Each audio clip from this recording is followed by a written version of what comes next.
स्वागत है आपका एक बार पुनः हमारे YouTube चैनल पे। हमने आपसे कहा था कि हम जीके के साथ साथ एक नए सब्जेक्ट की शुरुआत करने जा रहे हैं अपने चैनल पे आज से, जिसमें हम जियोग्राफी से related materials PDF questions provide करने की कोशिश करेंगे और उसकी शुरुआत हम आज करते हैं। आयोग ने अभी तक 2 परीक्षाएं संपन्न कराई हैं, जिनमें भूगोल की परीक्षा चौथे चरण में हुई थी जो 22 मार्च 2015 को हुई थी। उसका पेपर यहाँ लेकर के मैं उपस्थित हुआ हूँ और उसके पैटर्न्स को देखते हैं। हम इसमें आपको बताएंगे कि भूगोल में किस तरह के प्रश्न आते हैं, कहाँ से प्रश्न आते हैं, किस तरह के पैटर्न को फॉलो किया जाता है।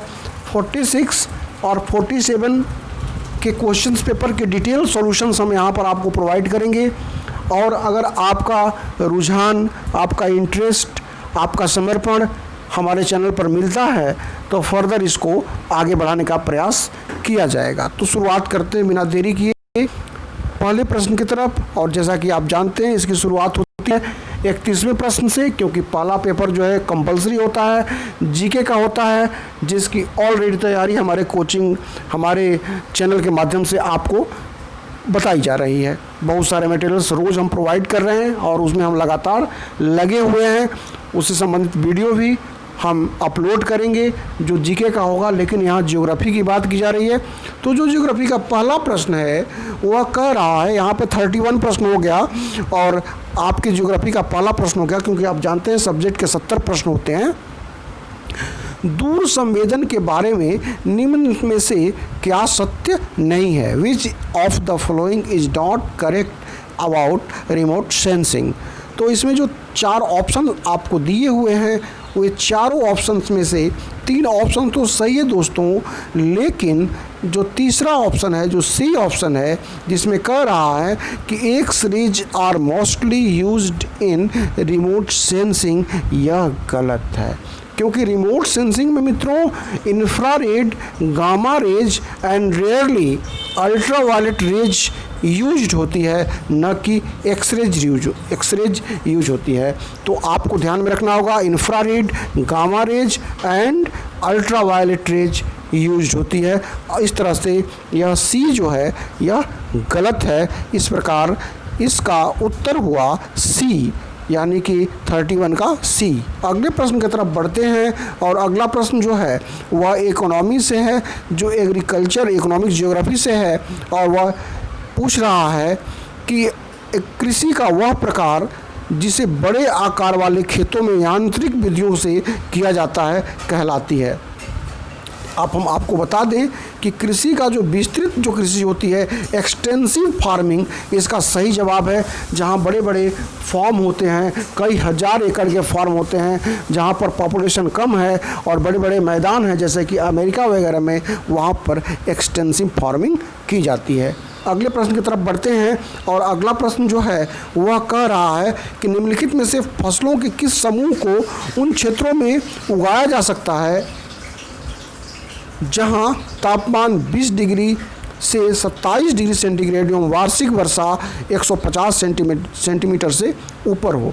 दोस्तों, यह उस तरह के फसलों की बात की जाती है जो उष्णकटिबंधीय क्षेत्रों में होते हैं, जहां पर वर्षा की मात्रा ज़्यादा होती है, जहां पर रेनफॉल ज़्यादा होता है, जहां पर संवहनीय वर्षा की मात्रा ज़्यादा होती है, लेकिन टेम्परेचर भी ज़्यादा होता है। तो इस तरह के फसलों के लिए रबड़, चावल और जूट, यानी कि आपका ऑप्शन ए जो है वह सही जवाब है। अगले प्रश्न की तरफ बढ़ते हैं और अगला प्रश्न कह रहा है कि निम्नलिखित में से कौन सा स्थानांतरणशील कृषि का एक प्रकार नहीं है? शिफ्टिंग कल्टीवेशन का एक प्रकार नहीं है। दोस्तों, यहाँ पर बहुत सारे शिफ्टिंग कल्टीवेशन दिए हुए हैं, जैसे चेना जो है शिफ्टिंग कल्टीवेशन है, जो कि श्रीलंका में कंडक्ट होता है। शिफ्टिंग कल्टीवेशन के बारे में अगर आप भूगोल के अभ्यर्थी हैं तो निश्चित तौर पर जान रहे होंगे। यह एक बहुत साधारण सा टर्म है ज्योग्राफी के स्टूडेंट के लिए। तो चेना इज कंडक्टिंग इन श्रीलंका। और दूसरी जो बात की जा रही है वही इसका जवाब भी है इस प्रश्न का, क्योंकि फजेंडा जो है यह जो ब्राज़ील के कॉफ़ी गार्डन हैं उनको कहा जाता है यह शिफ्टिंग कल्टीवेशन नहीं है, जबकि मिल्पा जो है वह रोडेशिया का शिफ्टिंग कल्टीवेशन है। तो इसका जो सही जवाब होगा वह फिजेंडा होगा। आगे बढ़ते हैं अगले प्रश्न की तरफ, और अगला जो 35वां प्रश्न है वह यह कह रहा है, कथन और कारण से संबंधित है, जिसमें कह रहा है कि नीचे दो कथन दिए गए हैं, एक को अभिकथन ए और दूसरे को कारण आर का नाम दिया गया है, इनको आप सही उत्तर चुनिए। तो इसमें अभिकरण है यानी असर्टेशन है कि संरक्षण का अर्थ प्राकृतिक संसाधनों की सुरक्षा एवं अनुपयोग है, इस पर ध्यान दीजिएगा, अनुपयोग की बात की जा रही है। और उसका कारण कह रहा है संरक्षण संसाधनों की मनुष्य के लिए सर्वाधिक संभव लंबी समय अवधि के लिए निरंतर आपूर्ति को सुनिश्चित करता है। तो इसमें जो आर है वह तो सही है, लेकिन ये जो है उसमें conservation means protection and disuse की बात कर रहा है।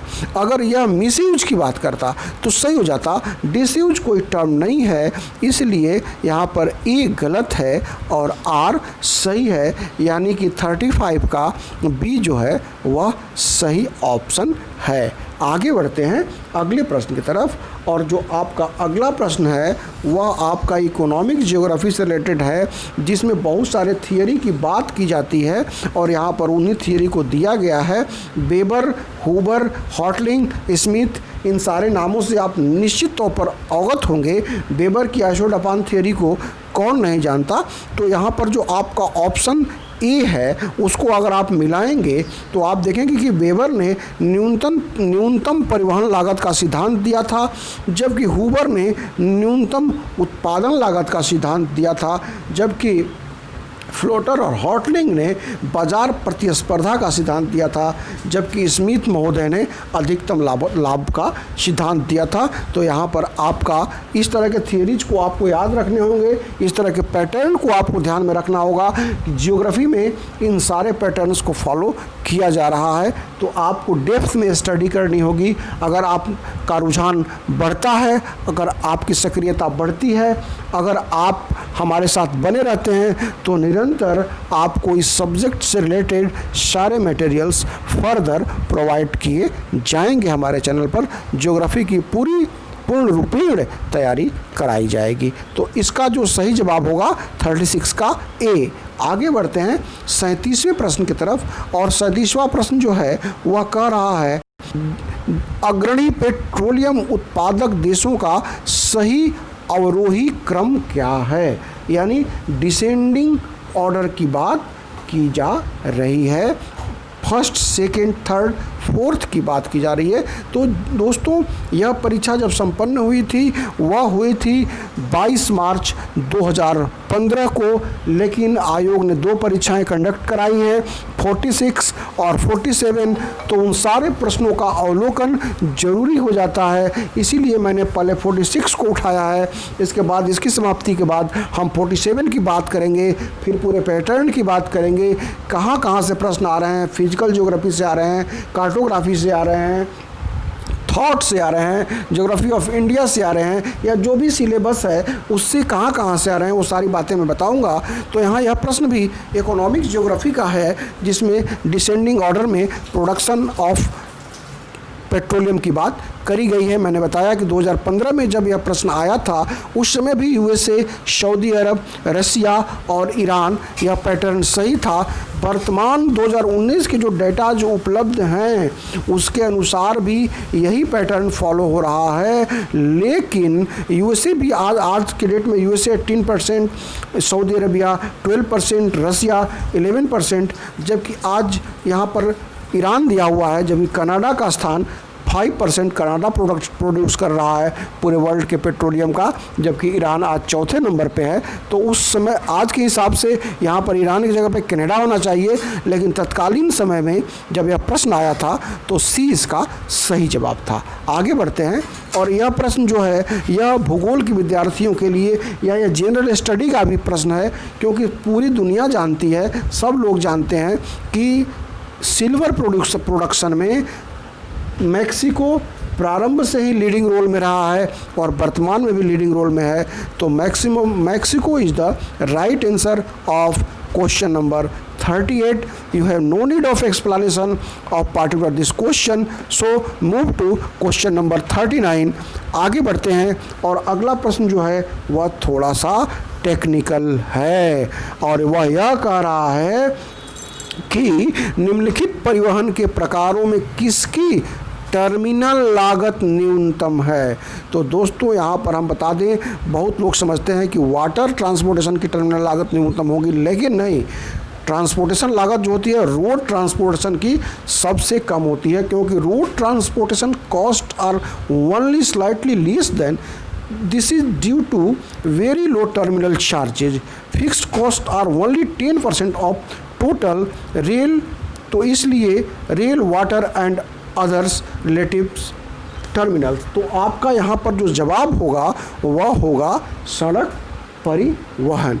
आगे बढ़ते हैं अगले प्रश्न की तरफ और अगला प्रश्न जो है वह है कि निम्नलिखित में से ओपेक सदस्यों का कौन सा समूह सही है। ओपेक जैसा कि आप जानते हैं organization of the petroleum exporting country, petroleum को एक्सपोर्ट करने वाले कंट्रियों का जो यह समूह है ओपेक है, जिसके बहुत सारे मेंबर हैं, जिसका गठन जो है मुख्य रूप से 5 मेंबरों ने मिल करके किया था और इसमें वर्तमान में करीब 16 मेंबर हो गए हैं। और इसके जो फाउंडर मेंबर थे वह थे Iran, Iraq, Kuwait, Saudi Arabia और वेनेजुएला। इसका जो हेडक्वार्टर है वह वियना में है। ऑस्ट्रिया की राजधानी जो है वियना वहाँ पे है। वर्तमान में जो इसके ऑप्शन दिए हुए हैं उसके अनुसार यूएई, अल्जीरिया, लीबिया और इराक इसके मेंबर हैं इसके ऑप्शन के अनुसार। इस तरह के और भी बहुत सारे कंट्रीज हैं।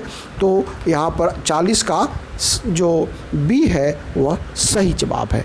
आगे बढ़ते अगले प्रश्न की तरफ और अगला प्रश्न जो है वह जियोग्राफिकल थॉट से है।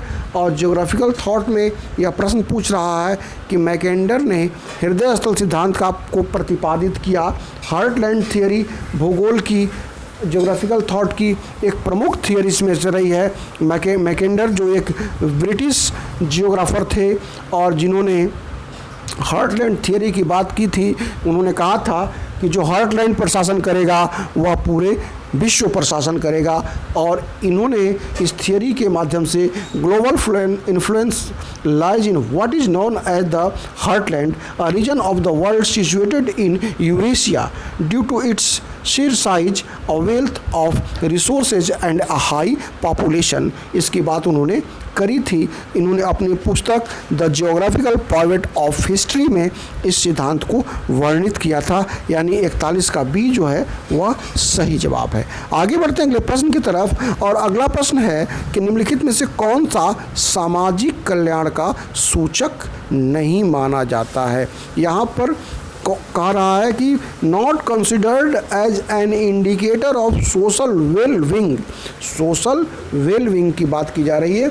सोशल वेलबींग में एजुकेशन है, लाइफ एक्सपेक्टेंसी है, एम्प्लॉयमेंट एंड अनएम्प्लॉयमेंट है, ओबेसिटी रेट है, फर्टिलिटी रेट है, हेल्थ एक्सपेंडिचर है, बहुत सारी चीज़ें हैं। लेकिन अपराध जो है नहीं है, यानी क्राइम जो है इसका इंडिकेटर नहीं है। तो 42 का बी जो है वह आपका सही जवाब हुआ। आगे बढ़ते अगले प्रश्न की तरफ और अगला प्रश्न है कि निम्नलिखित में से कौन सी सर्वाधिक बोली जाने वाली भाषा है।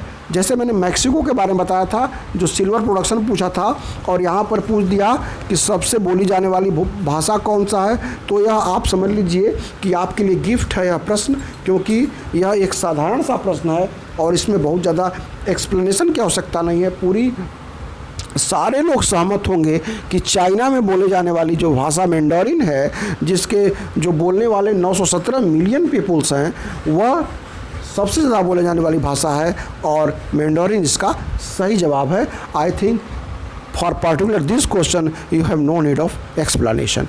आगे बढ़ते हैं अगले प्रश्न की तरफ और अगला प्रश्न जो है वह डेप्थ ऑफ जियोग्राफी से है, जिसमें रेसेस की बातें की जा रही है, प्रजातियों की बातें की जा रही हैं और प्रजातियों के क्लासिफिकेशन की बातें की जा रही है। इसमें जो तीनों विद्वान हैं उन सारे लोगों ने रेसेस को क्लासिफाइड किया है, लेकिन आपसे यह जो प्रश्न पूछ रहा है उसमें यह पूछ रहा है कि किसने त्वचा के रंग यानी कि जो कलर के बेस पर, कलर ऑफ द स्किन के बेस पर किसने क्लासिफाइड किया है। दोस्तों यहाँ पर जो 4 ऑप्शन हैं उसमें कुवियर ने पहली बार त्वचा के रंग के आधार पर वर्गीकरण किया था, जिसमें उन्होंने काकेशायड, श्वेत, मंगोलायड, पीली प्रजाति और निग्रोयड काली प्रजाति की बात की है। जबकि हेडन महोदय ने बालों के आधार पर किया था, जबकि टोपिनार्ड ने कद के आधार पर, लंबे कद, औसत से कम और छोटे कद के आधार पर रेसेस को क्लासिफाइड करने का प्रयास किया था। अगला प्रश्न जो है वह है ज्योग्राफिकल थॉट से, और इसमें कह रहा है कि किसे मिलता है, क्या मिलता है, कहाँ मिलता है, कैसे मिलता है, कहाँ क्या मिलता है और कैसे। यह एक परिभाषा भूगोल की हो गई है जो भूगोल डिफाइन करता है किसमें, यही तो पूछ रहा है। तो आपको हम बता दें कि वेलफेयर ज्योग्राफी में, कल्याणकारी भूगोल में इस चीज़ को परिभाषित किया गया है। और इसका विकास कब हुआ था? जब मात्रात्मक क्रांति का अवसान हो रहा था, तो क्रांतिकारी भूगोल का प्रादुर्भाव हो रहा था।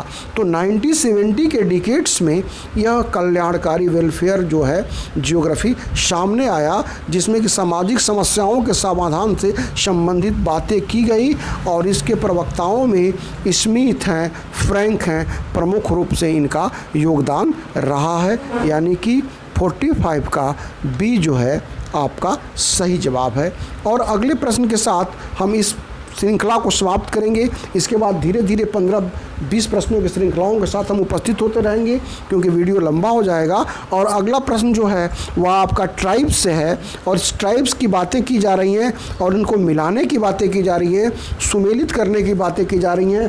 दोस्तों एक बात हम आपको बता दें कि अगर आप भूगोल के विद्यार्थी हैं, सीरियस स्टूडेंट हैं, तो अगर आपने नेट और पीएचडी किया है, क्योंकि आपने किया ही होगा, और जब आप करेंगे तभी आप इस परीक्षा में भाग लेंगे, तो आप एस्किमो, लैप्स, मसाई और पिग्मी से निश्चित तौर पर अवगत होंगे। इनके बारे में बहुत डिटेल बताने की ज़रूरत नहीं है, क्योंकि पिग्मी जो है वह अफ्रीका में कांगो बेसिन में मिलते हैं, 0 इक्वेटर से 3 डिग्री ऊपर और 3 डिग्री नीचे। यानी कि यहाँ पर आपका पिग्मी कांगो बेसिन हो जाएगा। मसाई जो हैं वे भी पशुचारण करते हैं, पशुपालक होते हैं, जो पूर्वी अफ्रीका के केन्या, तंजानिया और युगांडा में मिलते हैं। लैप्स जो हैं वह यूरोप के उत्तरी स्कैंडिनेविया में मिलते हैं। जबकि एस्किमोज के बारे में तो सभी लोग जानते हैं कि यह कनाडा के उत्तरी भाग में ग्रीनलैंड में मिलते हैं। ये आखेडक होते हैं, इनके इग्लू इनका निवास होता है, इनकी गाड़ियाँ स्लेज होती हैं,